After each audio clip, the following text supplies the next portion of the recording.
ایک بادشاہ نے اپنے وزیر سے پوچھا، یہ میرے نوکر مجھ سے زیادہ خوش باش پھرتے ہیں جبکہ ان کے پاس کچھ نہیں اور میرے پاس کسی چیز کی کمی نہیں۔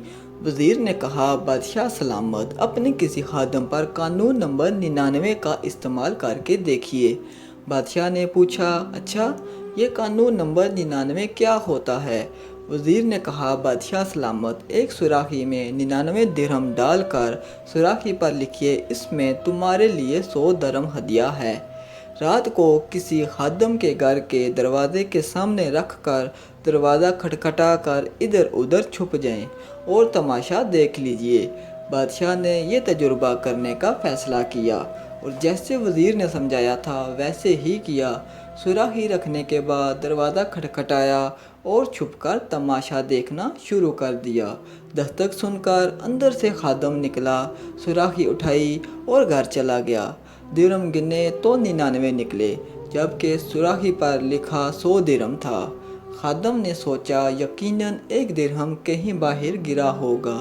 خادم اور اس کے سارے گھر والے باہر نکلے اور درہم کی تلاش شروع کر دی۔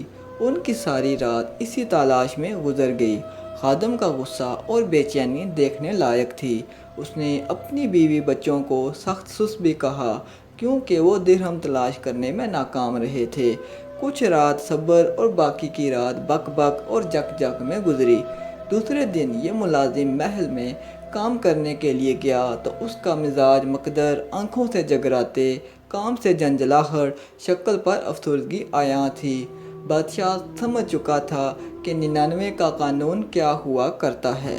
لوگ ان 99 نعمتوں کو بھول جاتے ہیں جو اللہ تبارک و تعالیٰ نے انہیں عطا فرمائی ہوتی ہیں اور ساری زندگی اس ایک نعمت کے حصول میں سرگرداں رہ کر گزار دیتے ہیں جو انہیں نہیں ملی ہوتی، اور وہ ایک نعمت بھی اللہ کی کسی حکمت کی وجہ سے رکی ہوئی ہوتی ہے جسے عطا کر دینا اللہ کے لیے بڑا کام نہیں ہوا کرتا۔ لوگ اپنی اسی ایک مفقود نعمت کے لیے سرگرداں رہ کر اپنے پاس موجود 99 نعمتوں کی لذتوں سے بھی محروم مزاجوں کو مکدر کر کے جیتے ہیں۔ حاصل ہو جانے والے 99 نعمتوں پر اللہ تبارک و تعالیٰ کا احسان مانیے اور ان سے مستفید ہو کر شکر گزار بندے بن کر رہیے۔ یا اللہ پاک، آپ ہمیں اپنا شکر گزار بندہ بنا دیں، آمین۔